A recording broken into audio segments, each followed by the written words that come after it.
Hey there, this is Jamie St. James from the great Black and Blue. You're listening to Focus on Metal. Let's do it. Focus on metal.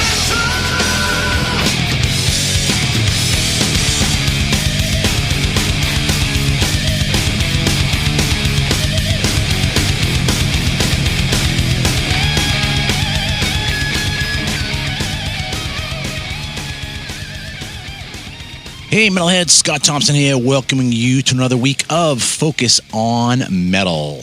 Have a great show for you this week as we welcome back onto the show vocalist Jaime St. James. And this week Jamie's on the show talking about something that is definitely near and dear to my heart, and that is rediscovering recordings you made goddamn years ago and forgot about. And if you don't know, Jaime as well as Tommy Thayer, they have put out a 5-song EP of songs that they recorded shortly after they got dropped from Geffen after the In Heat album.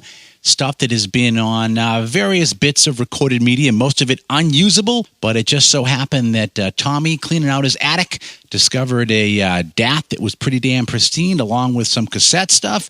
And that allowed us to have the Thayer St. James The Lost Tapes. And I know I can tell you just from my own point of view, going back, I can go into my closet and pull out a big old tray that's got DATs in it. It's got CDs in it, old school 4-track recordings on cassettes. I got some big reels of tape and stuff. And sometimes you forget what is on there. And this definitely made me want to go back and maybe get off my lazy ass and spin a couple of them up, see what's going on. But I know you don't really care about what's going on with my tapes. You want to hear what's going on with tapes that Jaime and Tommy made way back in the day. And so for that full story and more, I'm going to turn it over to Richie and Jaime St. James. Hello. Is that Jaime? Yes. Richie here for the interview. Jaime, how you doing? Hi, good. How are you? All right, so I spoke to you a couple of years ago about recording Without Love in Little Mountain. Oh, wow. Okay, cool. Yeah, so I have interviewed you before. Awesome.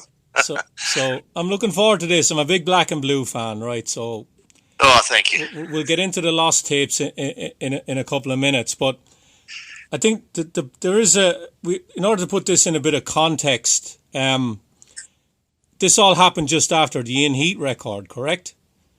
Yeah, this stuff was the recordings. These are the songs that Tommy and I wrote after In Heat. Actually, that same year, I was kind of surprised to see that. I didn't remember that it was that close, but it was in 1988. So directly after touring for In Heat, the bit of touring we did do, we started writing, again. And at that point, we're searching for another record deal because we got dropped from Geffen at that point. Looking back on it now, is In Heat an album you're really proud of, or did you have any reservations about it when it came out? Well, there are some songs on there that I think are excellent, great. I think it was, that's one of those things where Geffen's like going, you guys better have something on the radio, you guys better have a hit or whatever you want to call it, and so we had that pressure on us. But, and like with Nasty Nasty, we just did what we wanted to do, but they, again, did that to us because they put the I'll Be There For You, which was for a movie soundtrack, on Nasty Nasty, Yeah. And so we got kind of bamboozled there. And then again, we got a lot of pressure from the record company. So I am proud of all the Geffen records. I just think it was handled wrong, and we were pushed in a direction we might not have gone to. But, for the most part, I listened to In Heat, and I like the record. I think there's a lot of good stuff on there. When you say it was handled wrong, do you mean that the label handled it, promoted it the wrong way, or maybe picked the wrong single? Well, they didn't even pick a single. They didn't even do a video for that one. And so I don't know I don't even know if they released anything. They just, at that point, threw it out there, and literally Gene Simmons wanted to buy us off Geffen because he knew they weren't really going to get behind the record. So he offered them a lot of money, and they said, no, we're just going to put out there, and if they pop, we want to be there because we know we're going to make our money back. Black and Blue always sells, a decent amount, but if it pops, we want it. And if not, that's it. But they didn't do anything. They didn't release anything. Do you think any single. Do you think that maybe they were putting all their eggs in the Whitesnake and the Guns N' Roses basket at that stage, that they were the two hard rock records that were blowing up for the label and everyone else was kind of secondary? Could have been for sure, because there were some really good songs on In Heat. Just like a song right off the top of my head, Live It Up was a great song. I thought it should have been a single in the first release, but yeah, could have been. They could have had all their. There was probably no eggs in that basket left for Black and Blue. Damn it! So who did you go on tour with on that record? Yngwie Malmsteen, and oh gosh, I can't remember if I think it was just Yngwie Malmsteen was the tour we did. It wasn't a lot of touring. I think there might have been something else in there, maybe some shows with Y&T. Okay, yeah, because they were on Geffen as well at the time. Yeah, was that Yngwie with Joe Lynn Turner? We toured with Yngwie twice, two little tours. One of them was with Joe Lynn Turner. Okay. The other one, and so I think that the one I'm talking about in '88, that was Joe Lynn Turner. Yeah. We did the one before that, and it was Jeff Scott Soto. Okay. Did you get a chance to talk to Joe Lynn Turner a lot, like as a fellow singer? Yeah. We hung out a bit. He's a nice guy, really nice guy. Good singer. I think we all went down and had a beer or something like that back in the day. Sure. Okay. And what about Yngwie? Did you get to talk to him a lot? Yeah, I get along well with Yngwie. Actually, Yngwie would sound check, and he used to play a Black and Blue song for the soundtrack all the time. I could go, really? That's funny. And he was a nice guy, I actually hung out with Yngwie a bit. I got along with him well, but I wasn't his guitar tech, so I was kind of lucky there. So, how many shows did Black and Blue ever get to play in Europe? Oh man, we were very little. Well, not much. We played Hammersmith Odeon opening for Whitesnake in '83. I think that's it. We didn't do anything. The only other time we played Firefest just a number of years ago. One of the last Firefests there were in Nottingham, right? Yeah.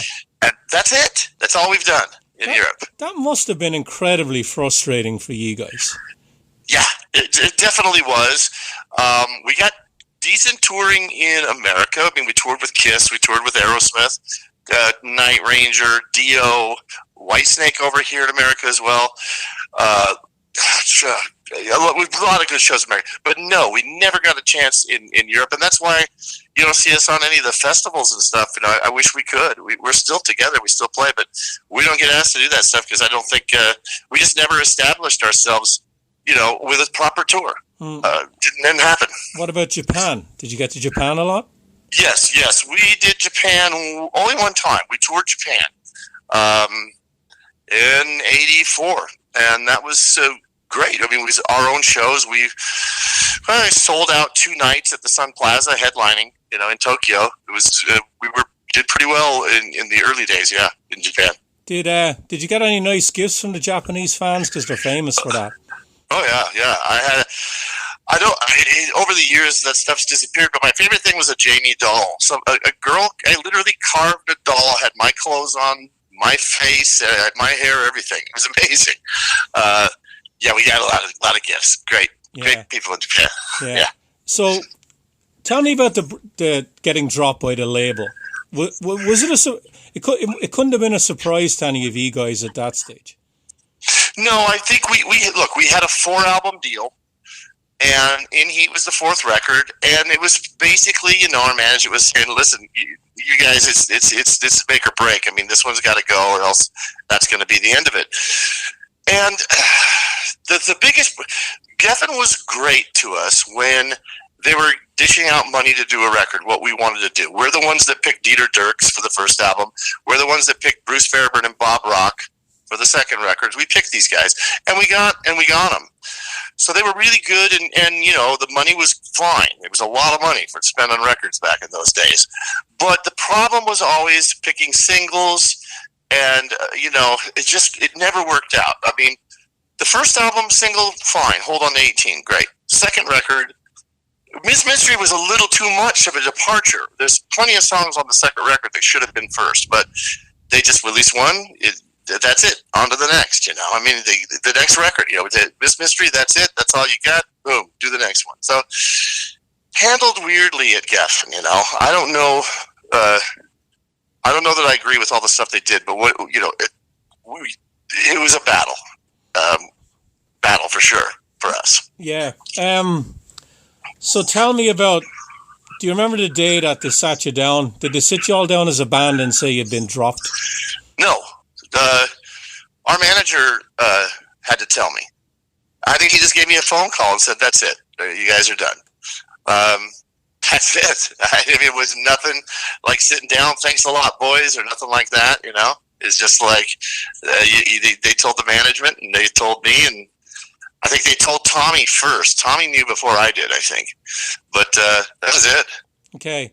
And at that stage, how was everyone in the band? Were you still all getting along well, or was there tensions? For the most part, there was tensions between our two guitarists, Tommy Thayer and Jeff Whoop Warner. There was big tensions between those two guys. And on the road with Yngwie, in fact, they got kind of in a fist fight. So we had to let Jeff Whoop Warner go because of that. So at that point, we didn't have our second guitarist. We replaced him.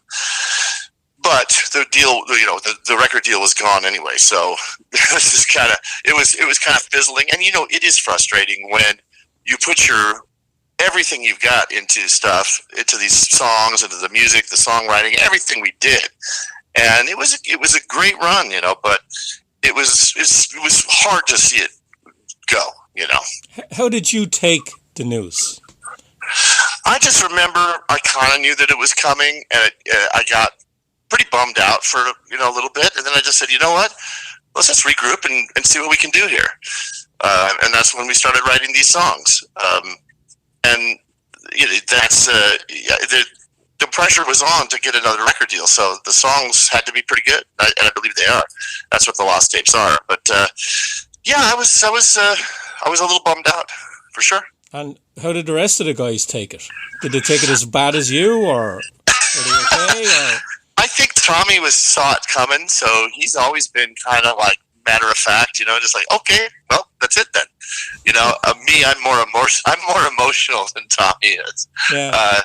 And I don't really know how Pete and Pat reacted to it because I didn't really talk to him much about it. I think we might have just said, "Guys, it's done." And then when Tommy and I were working on this music we're talking about now here for the Lost Tapes, we were doing it alone. It was just me and him. So. Okay, so as far as you and Tommy were concerned, Black and Blue was done.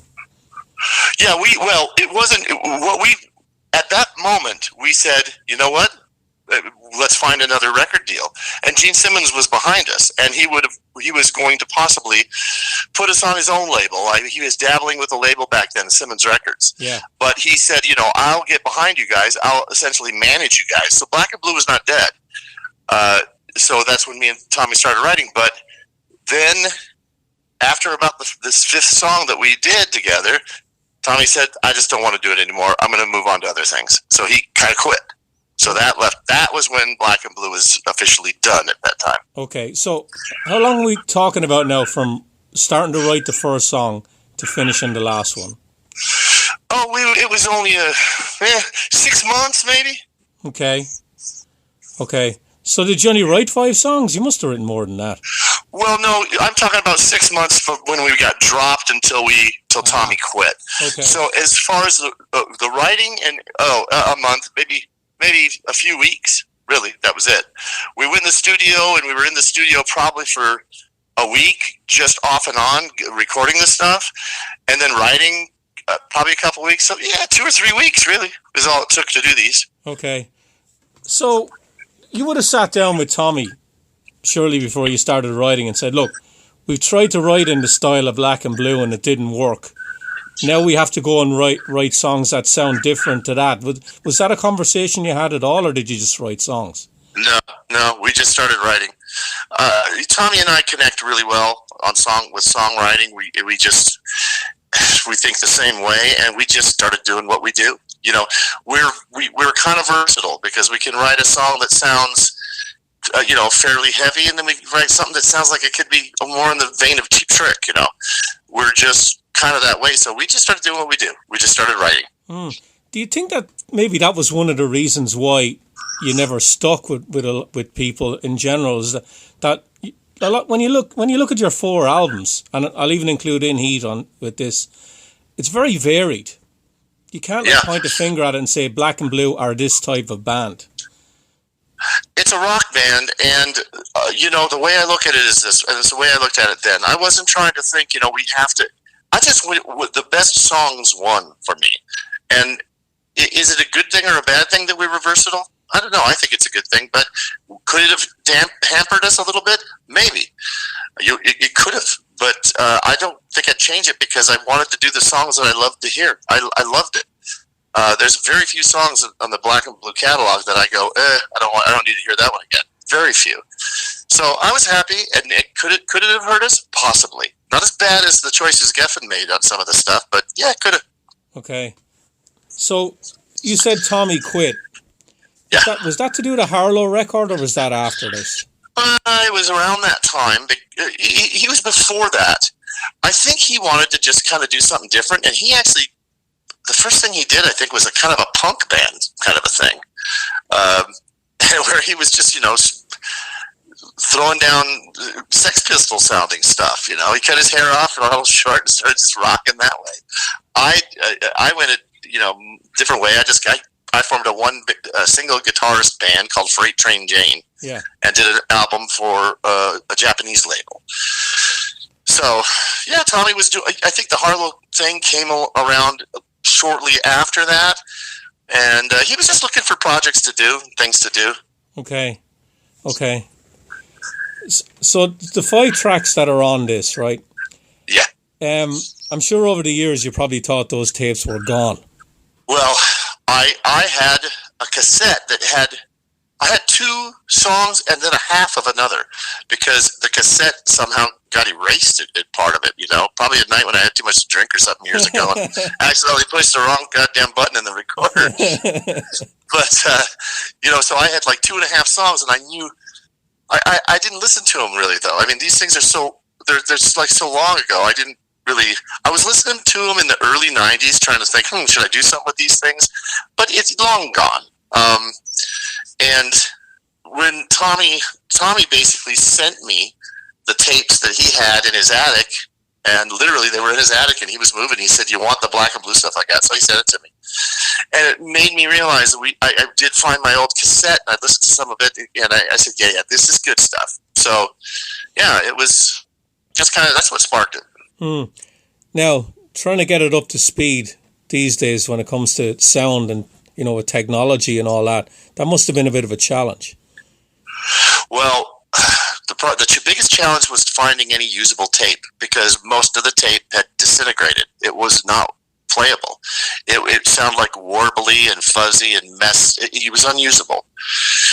So that's what the biggest battle was in the beginning, and we ended up, luckily Tommy found a DAT tape, little DAT, digital audio tape that we mixed to 4 of the songs, and that was where we got those 4. The 5th was on a cassette he had that he really never played, and it was safe. But the 1/4-inch mix that we did, the 2-inch tapes, I never played it. Didn't even bother with it. It was done on 2-inch analog. So great sounding stuff.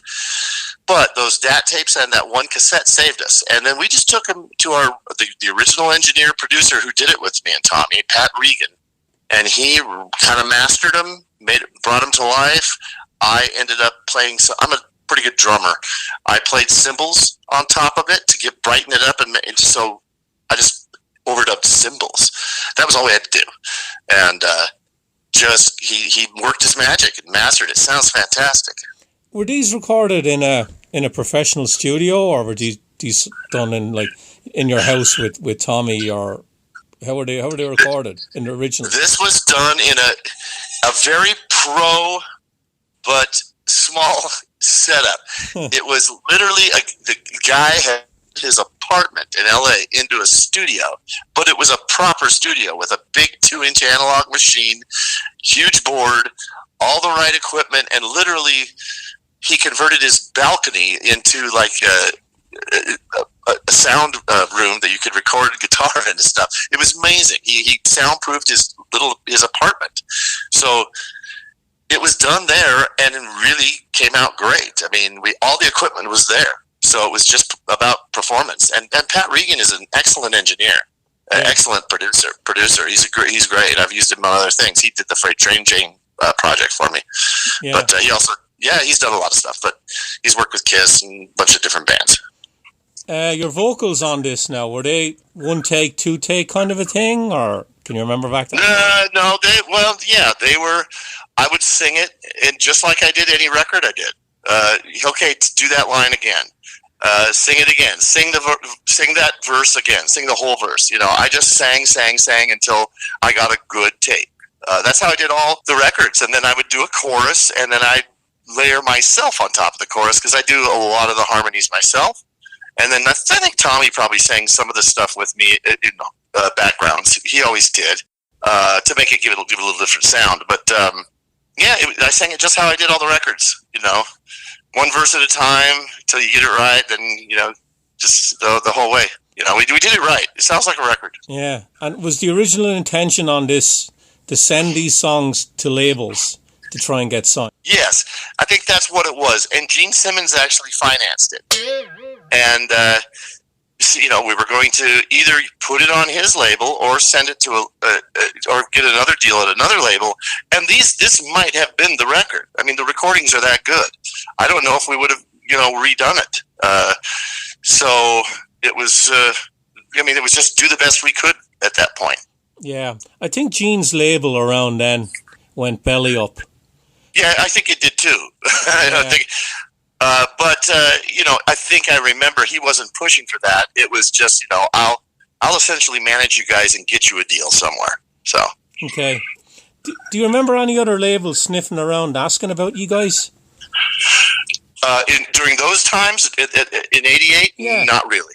No, not really. In the beginning, there was a lot of labels that were interested in Black and Blue when we signed with Geffen. There was like 3 or 4 different labels. I'm thinking in '88 now, that music style that you guys were doing was massive. This wasn't 92 or 93. And I'm surprised you're saying that there wasn't a lot of labels still looking for you guys, because you are a major label act. Well, here's the deal. We never found out because we never got a chance to shop it. Tommy quit too soon. Yeah. So no one heard it. So it's very true. Somebody might have jumped on it, and it could have made all the difference in our career. But when Tommy quit, the whole thing went shelved. So no label heard it. Wow. Yeah. Wow. So you've obviously spoken to Tommy a lot about these songs. Sure. Did he listen to a lot over the years as well, or it's it's in the attic? Never listened to him completely. No, he didn't. Neither one of us did. I like I said, I stopped listening to it. I remember listening to some of the stuff, in the 90, 91, 92, early 90s. I can remember I had it. I'd listen to it sometimes to remember what it was, but it's been years.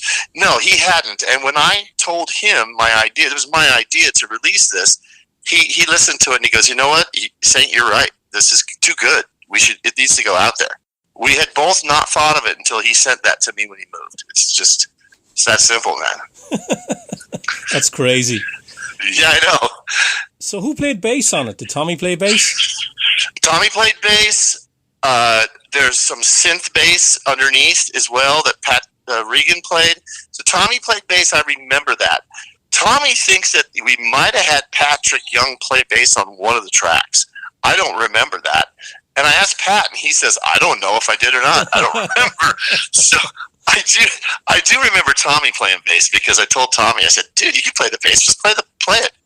It's simple. These songs that, don't require, Geddy Lee. We just need some cool bass. So I remember Tommy playing for sure. But Pat may have, nobody knows. Did you or Tommy think at all that maybe we should add some stuff in it now that it mightn't sound that good. We can actually retouch, we can add parts now to the original songs to make it sound better. Didn't need it. Didn't need it. Wow. Doesn't need it. Songs were well written. Songs were well recorded. The performances are awesome. Didn't need it. All we just needed to do was to enhance just mastering. Just mastering. EQing, making it sound, so the cassette sounded the same as the DAT, and boosted up so it was going to be nice and loud. And it is an awesome analog recording, which you don't hear much anymore. It's got that going for it right now. It's old school, and it sounds great. How many unreleased Black and Blue studio tracks are there of the early years that you might have been able to add to this? Well, there is some, but I don't know where they are. They were on 2-inch recordings again. There's some extra stuff from In Heat, Nasty Nasty, and there was one extra song from the first album that Dieter Dierks could still be in his studio somewhere. No, it isn't.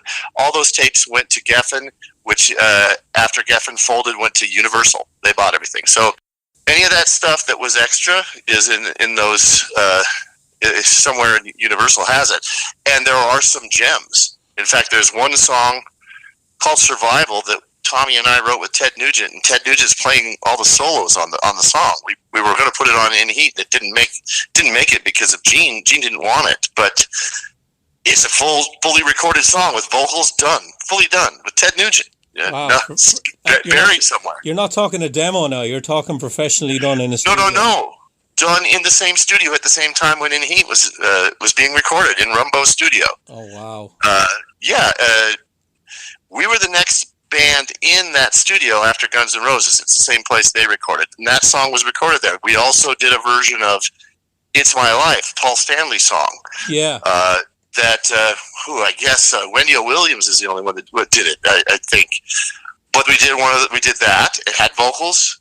There's another song that we did that was written by Bryan Adams, and it's called "You Walked Away Again," and we recorded it. It had all the vocals on it. I don't know where it is. Oh wow, that has to be frustrating for you because this is 30-something years ago now at this stage, and you just can't get your hands on this stuff still. Yeah, it kind of sucks, and it should be in our hands. We should be able to have all this stuff and do something if we want with it, because nobody else, they're not going to. Universal put out the best of Black and Blue in like 2002 or something like that, 2003. Yeah.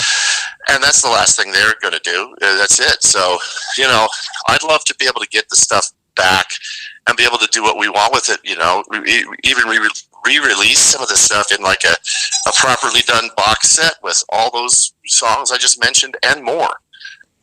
Maybe one day. Now, you'll tell me if I'm wrong, but after so many years, doesn't all the rights to all this stuff revert back to ye? We're looking into that. It depends on your contract. Okay. It depends on the contract you signed initially. So there is something to that, and we are looking into it. Okay. I don't know what that'll. But I don't know about the album. Okay. I just want to finish up. I just want to ask you about some of the producers you worked with Black and Blue. Sure. And so I want you to tell me what's the one thing you learned from each one. So I'll start with Dieter Dierks. Dieter Dierks, that was the first. And I kind of just let him lead me how he wanted to record me as a singer.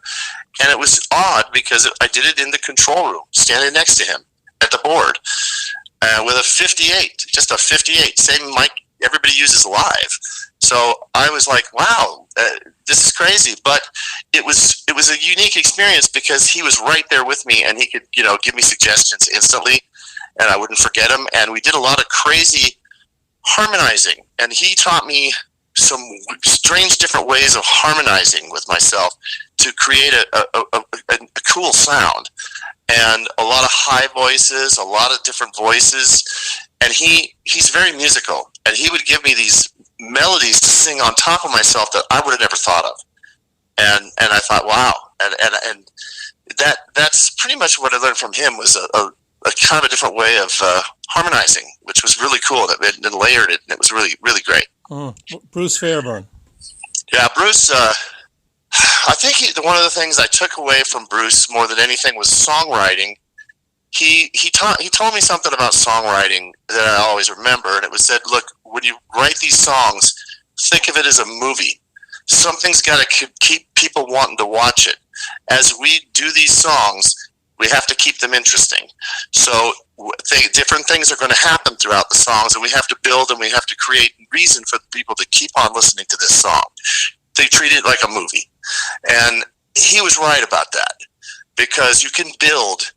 Instead of playing the same verse over and over and over again, and they're throwing the chorus, you can build. So you can treat the verse different than the first verse, so much different than the second or the third. And it keeps it interesting. Yeah. So I take that away from Bruce. He was great. And Gene was awesome, because he has a definite opinion, and he'd hear something and he'd just tell you straight up, that blows. And I said, okay. But I think one of the things with Gene, and it's the reason why we asked him to work with us, was because he was very good at letting us be ourselves without doing something nutty. And he was almost like a member of the band. We would sit. He was there for every pre-production rehearsal, in there with the writing, and just a great work ethic that guy had. It was a blast to work with him, and he put a lot of effort into it, a lot of energy, and he was really got more involved with the songwriting than the other guys did. Was Gene the sort of guy that he'd come around from the other side of the glass, pick up a guitar and say, "This is what I'm looking for from you"? Well, he would make suggestions. He didn't really pick the guitar up that often, but he would listen to what we did, and he would have an instant opinion that was, was a lot of valid stuff. But he was hands on, and he did. We did vocals. He did some background vocals with us. You can hear it on some of the songs. You can hear his voice. It's hard to hide that voice, but he'd get out in the studio with us sometimes, and we'd. I think we had so much fun recording with him. I remember those days very well, and it was just a blast working with him. He's a great guy to hang out with when you get a chance to. Mostly you don't. How did he challenge you as a singer, though? He let me do what I wanted to do, but if you listen to the first two records, you hear my voice is kind of smooth, and he gravelled me up. He wanted me to get a little tougher. So the very first song I sang like that is the song "Nasty Nasty," and he kind of pushed me to get a little bit more that direction, which I learned to love. I could do that voice, and I still can do it live today. But that was something that was different. And he pushed me, and he said, he pushed me to go higher and higher all the time. So it was a challenge, and I'm grateful for it. That seems to be one of the things that I get a lot from musicians, especially singers back in the 80s. When I ask them about the material they recorded, they always say to me, "I wish it wasn't so damn high to sing." Well, you want to know the truth is, it doesn't bother me too much. It is tough when let's say Black and Blue, when we play live now, what are we going to do? 45 minutes or an hour. So it's not that difficult. I'm not doing a 3-hour show. It's a 2.5 hour, 2-hour show. Yeah. So, but I can sing all the Black and Blue stuff in the original key, exactly how it was sang on record. I can still do it. So I'm not too, doesn't bother me too much. But everybody tried to sing so high back then, Yeah. It was crazy. But luckily I can still do it. So it's okay with me. The best Black and Blue show you did in the 80s is the one that stands out for you. Oh, geez. Hard to pinpoint one. I would say the very first show we did with Aerosmith, because that was the first arena, that we ever played. It was in Arizona. I think it was Tucson. Whatever the arena was there, or it was Phoenix, one of those two. And I'm walking. I changed my clothes. I'm sitting back there, and the the lights go off, and I hear that 14,000 people roar, and I just got weak knees. I couldn't believe. I go, what in the hell? It was like amazing, and I'm walking down the hallway, and I took a left to go to the stage, and it's taped on the floor. It says "Walk this way," a la Aerosmith, and I'm realizing I'm about to open for Aerosmith in front of 14,000 people. This is insane, and scared to death. Walking up those stairs, weak knees, all that stuff. After the second song, it was like doing heroin. Give me more, give me more, you know. Was that the Permanent Vacation tour, or was it before then? That was called Back in the Saddle tour. That was when Joe Perry and Brad Whitford came back into the band. Or maybe it was just Joe Perry, but it was when they were back to the original 5 guys. Okay. And Done with Mirrors was not out yet. Okay, all right. I've been asking singers this as well. What's the sickest you've been at a live show and you've still been able to pull it off? Oh, well, I was in Warrant for 4 years, the band Warrant, and I had to play New York City one night, and I had a sinus infection. It was snowing, ice cold. It was at a club that was freezing. I remember the dressing room was freezing, and I was just sick. And with a sinus infection, I somehow came out there. Now, I don't think I sounded great, but I finished the show. And that was the last show, and I had to fly back home to L.A., and I just said, I give me a doctor. That was rough. But you want to know how you do it? I'll tell you how you do it. I walk out on stage, I walk out on stage, and I tell the crowd, listen, I am sick. I am so sick I'm going to die here. But guess what? I could cancel the show and go home like a pussy, or I can fucking do this show and party with you people. What do you say? Boom, they're on your side. Yeah. You just go, and you go for it. Yeah, I think one of the things I've always said is that if you're honest to the crowd and you tell them up front, and I know there's a party who wants to say, look, I don't want them to know this because I'm putting on a show and they're expecting a tip-top show, but I am human. You know? Yeah. So if you're that was my approach. That was my approach. I just said, I'm going to tell them what's going on here, and I'm going to be the hero instead of the guy that just didn't try. And people loved it. Yeah. They don't want it to cancel. So you can get them on your team, and then just do your best and make a positive thing out of it. Now I know the band is still together, and you still play with Pete and Patrick, and you're obviously great friends still with Tommy. But when is the last time you spoke to Jeff Warner? I haven't spoke to Jeff Warner in probably a year or two. Couple of years.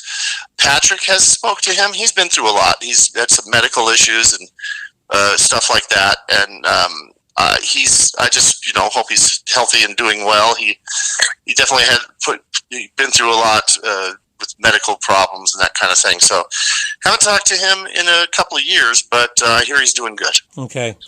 And you played? When did you play with Tommy on the cruise? Was that earlier this year? Yeah, that was just earlier this year on the Kiss Cruise. Tommy came up, jammed out with 3 songs with us. It's a blast. That must have been an absolute blast. Yeah. It's very special. I just look over and go, yes. I had the best time. It's awesome. Yeah. So Jamie, tell everyone where they can get a copy of the Lost Tapes. The Lost Tapes is available only one place. You go to ThayerSt.James.com. Simple as that.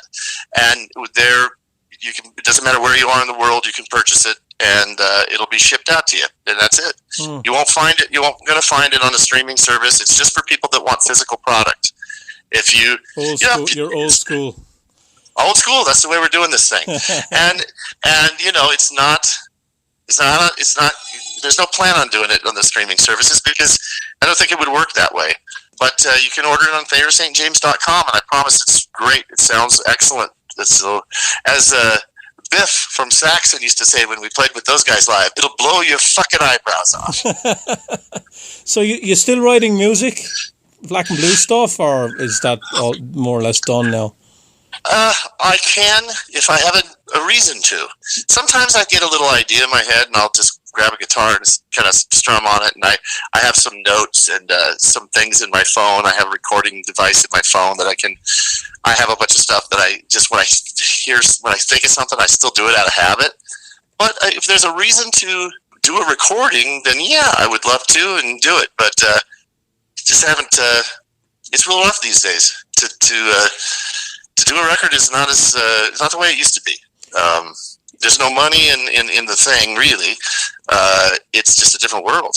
Yeah. So, and it's not all about money. Sometimes it's about creating. But you have to have the money to actually do the recording properly. I don't like doing things cheap. If it's going to do it, it's going to sound great. So I think we'll see. Personally, as a fan, it's not lost on me that Kiss are coming to an end, and that Tommy might want to get back and do something with you guys. Well, I don't think he has any intentions of joining Black and Blue again. But doing something with Tommy, like writing, write music, yeah. Sure. I think that would be possible. We'd have to ask him. But look, Tommy and I get along beautifully. We enjoy working together. Both of us have talked about how fun it's been doing this project together. So anything's possible with having Tommy help out with some stuff. But we have two really great guitarists in Black and Blue now. You got Brandon Cook. Yeah. I interviewed Brandon. I think 2 years ago. He had some band. Yeah. He's really nice guy. Nice guy, and he's been in the band for, maybe 10 years now or something. It's been a while. And then Doug Rappaport, who's new, is in our band. He's great guitarist too. So we're good. Yeah. So Jamie, it's been a pleasure. Well, thank you so much. I appreciate it. Yeah, always glad to help. Well, you know what? Definitely appreciate the help for sure. And thank you very much for doing the interview. Let me know when it's going to see the light of day. Yeah, I'll let you know. All right, Jamie, okay. Have a good rest of the night. Thank you. You too. Yeah, thanks. No problem. Bye. Bye-bye. Bye. And there you go. And as Jamie said, you can only get that in one place. Again, that's ThairSt.James.com. Go up there. Really easy. Got the quick story there. You got 2 links, domestic and export customers. And what Jamie doesn't mention as well is this thing is not just sealed and delivered. It does come to you autographed as well. And I'm sure they're not going to last forever. So if you're really thinking you want to get a hold of these 5 songs, you probably want to go ahead and get that done now.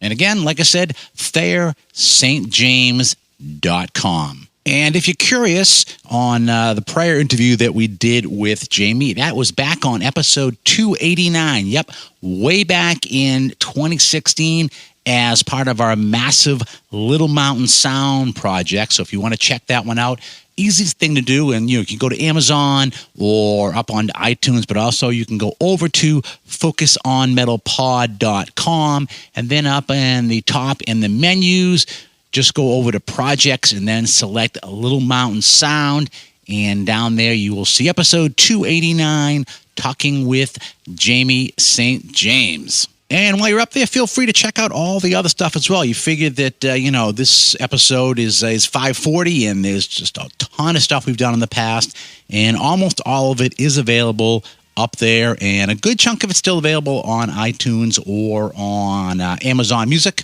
But some of the Run Rate Weekly episodes, we tend to drop off of the feed as we go forward. But a lot of the project stuff, the Dio Strange Highways, Little Mountain Sound, Kerrang, those things, we kind of plan on keeping those up for as long as we can. And before I roll out of here, I just want to mention that a few Mondays back was able to go and head out and see Sammy Hagar and The Circle out at Xfinity out in Mansfield. And I got to say that Sammy, once again, did not disappoint. It was great to see that Vic Johnson up and about. Last time we saw the band, the first tour for The Circle, Vic was had some leg injury earlier in the tour. So you could tell it was just killing the guy, not being able to jump around and be a stage present kind of guy. But this time he's able to be up there and walking and jumping and running. It was good stuff there. It kind of added a lot of energy to an already energetic show with Mikey and Sammy there. Jason Bonham playing his ass off as well. Just an awesome, great show. It essentially kicked off my summer concert season in incredible, great style. And I should also mention, and I mentioned it on Twitter as well, that Mikey, he just has not lost the voice. And, one song, Sammy goes off to rest his voice, and the 3 remaining guys, they kick into a version of Unchained with Mikey doing all of the lead vocals plus the bass. And it was great to hear that song again. And he did one kick-ass job on the vocals for that song. So they still got a bunch of dates left. So if you have a chance and tickets are still available, I will urge you to go out and check out Sammy and the rest of the circle out on tour this summer. Great stuff. Guy can still bring it night after night. So there you go. There is my my edifying speech on the Red Rocker. So that's it. There ain't no more. Stick a fork in it. This puppy is done.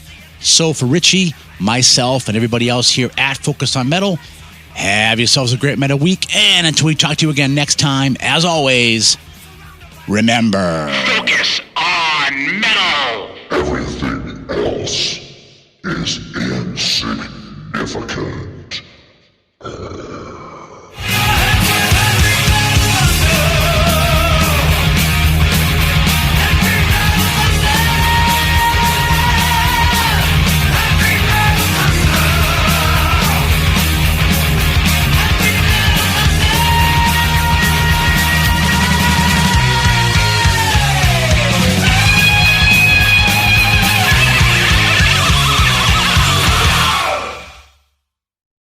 You're still here? It's over. Go home.